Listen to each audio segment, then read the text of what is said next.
All right, now anesthetic. Typically we don't need much anesthetic. One carpule is enough. What I'm going to do is I'm going to just do a little bit in the roof of the mouth. All right, I don't want to raise that mucosa too much, maybe just a few drops there right in the center line where I'm going to put the maxillary fiducial, and then right in the center line of the mandible, central labial frenum.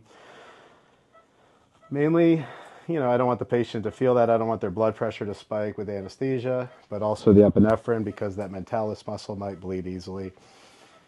Okay, so patient's positioned for a good mandible right now. First thing I want to do is I'm going to grab the 15 blade. Stretch the lip out. Central labial frenum. Right here. I'm going to cut straight into the central labial frenum. I'm going to go straight down to bone. Score that periosteum. Emery number 9. My number 9, I want to just get the muscle out of the way. Mentalis muscle out of the way. Because if I do, it'll be easier when I do the incision to reflect. All right, so you got about a 1 centimeter incision right there, central labial frenum to the bone. I'm aiming for the mental symphysis. I'm aiming for the trigone right there. I want to be, my bone reduction is typically the top of the pyramid, so it's usually about 15, 16 millimeters down. In this case, with the super erupted incisors, it's probably about 24 millimeters down. But I want to get below that, I want to feel the bone well below my alveoloplasty line. I'm going to come in at about 90 degrees, and I'm just going to look for the correct pedal for my handpiece. All right, so I've got my handpiece and a drill, and I get below the top of the mental trigone, or at least where I think it is, and I'm going to score it. And then I'm going to turn it upwards, so it's only about maybe no more than 30 degrees from the occlusal plane, so it won't hold the lip down in any way. Drive in there about 6 or 8 millimeters. So now I want to grab my A.I.M fiducial marker. This is the MUA that's indexed for timing.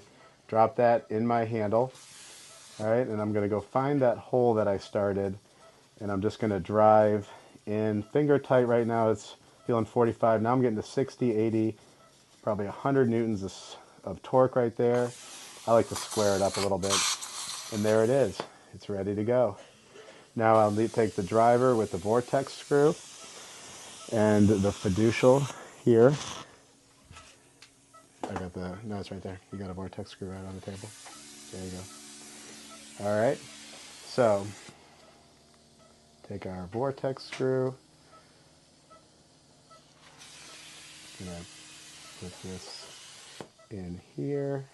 Now this is the scan body that can be placed, scanned, removed for surgery, and then scanned again.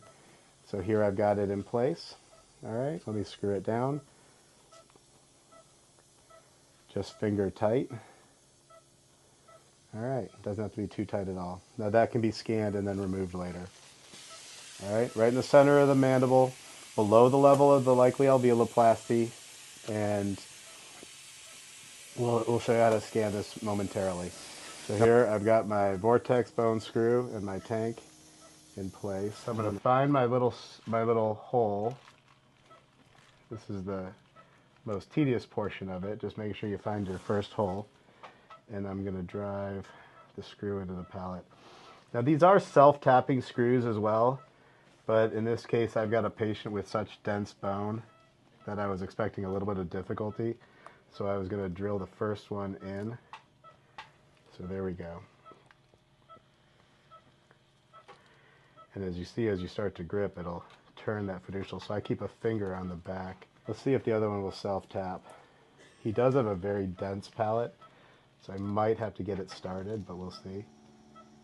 No, we got a good self-tap. Okay, it drives in without a screw hole. And oftentimes the first one will too, but with trying to hold the marker, it's just easier to get it started. All right, so now look at how firm that fiducial is. Not going to move. 2-point fixation, center of the palate. Got good geometry.